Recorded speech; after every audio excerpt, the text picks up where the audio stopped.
Hey, read the recipe. There are probably 100 different ways to cut an ingredient. Luckily for us, we don't need to know 100 different cuts to tackle most basic recipes. We only need to know 4. I'm not just talking basics. I'm talking pre-basics. Welcome to Cooking 99. Ah!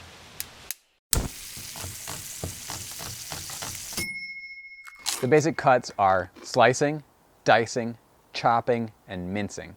It's important to know how to do these cuts because the way you cut an ingredient affects the way it cooks, which ultimately affects the texture and flavor of the dish. Dave, how's my audio? Good? Okay. So in this video, I'm going to review those 4 cuts, and while I talk about each cut, I'll show a bit of footage of me doing them in my kitchen, but I'm not going to go into great detail. This is just a review. I'll include links to good example videos in the description. Plenty of them already exist. I don't want to recreate the wheel here. Slicing is the easiest of all the cutting techniques. You cut the ingredient in just one direction, resulting in planks. I find it handy, this feels like a pun, to know how wide or long some of my fingers are so that I don't have to get a ruler out. It was a pun, and I'll have you know whoever wrote it will be fired, and I take full responsibility because I wrote it. For instance, I know that my pinky is 1/2 inch wide. The top part of my thumb is 1 inch long. My whole thumb is a little over 2 inches. And there are 3 inches in a typical 4 inch. Someone's messing with my teleprompter. Not coincidentally, those are the most frequently used cutting measurements, 1/2 inch, 1 inch, and 2 inches. A 1/4 inch is also frequently used, so I just estimate 1/2 a pinky width. Every now and then a recipe will call for you to cut on a bias, and that just means cutting the ingredient diagonally. Dicing is actually just slicing in 3 different directions. So slice once while you're facing north, once west, and once south by south north. I'm just kidding. You'll be turning the product's orientation, not your own. For instance, when I'm dicing a potato, I slice it in the long direction first to get planks. Then I put those planks on their sides and slice it again in the long direction to get strips, and then turn those perpendicular to me and cut across the strips, turning them into cubes.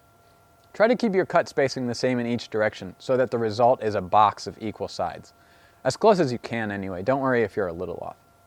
The most common size for dicing is, you guessed it, a dice.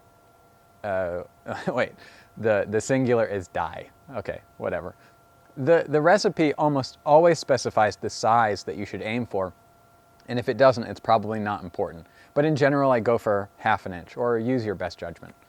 When you're dicing a potato, the first cuts can be a little wobbly because the potato is round, right? So I always start by slicing off a thin part of one side, creating a flat base for me to rest the potato on.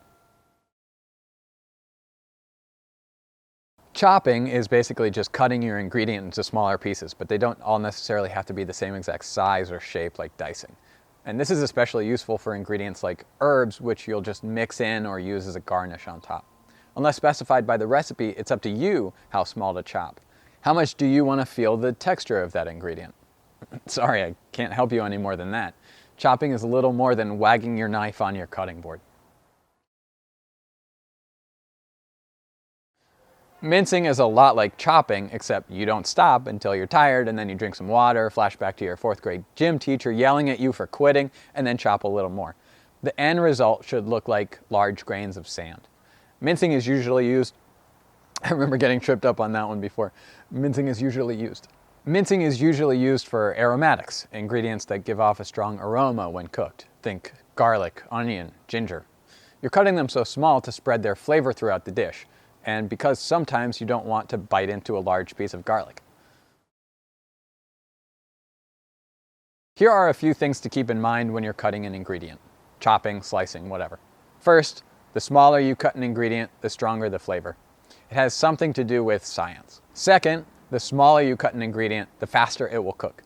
So if you put a whole clove of garlic in a hot pan, it'll take a while for it to cook through. But if you throw in finely minced garlic, it can burn in under a minute, depending on how hot the pan is. Takeaways. Here are the takeaways from this video. If you learn how to slice, dice, chop, and mince, you should be good for any basic recipe. Slicing is all in the same direction. Dicing is when you end up with little cube-shaped thingies. Chopping is rough, and it doesn't necessarily have to be consistently sized. And mincing is chopping until your ingredient is a pile of teensy little bits. Okay, read the recipe. Bye. There are probably 100,000 different ways to cut An ingredient. I just need to say an ingredient. think mincing is usually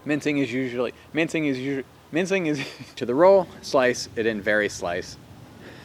Very slicey. Slice it very slicey. You just slice it and it's slicey. You slice the slices. Thanks for sticking around. I don't need you to subscribe or smash that like button, but I do want to answer any questions you have, so please stick them in the comments section. We'll respond to as many as we can.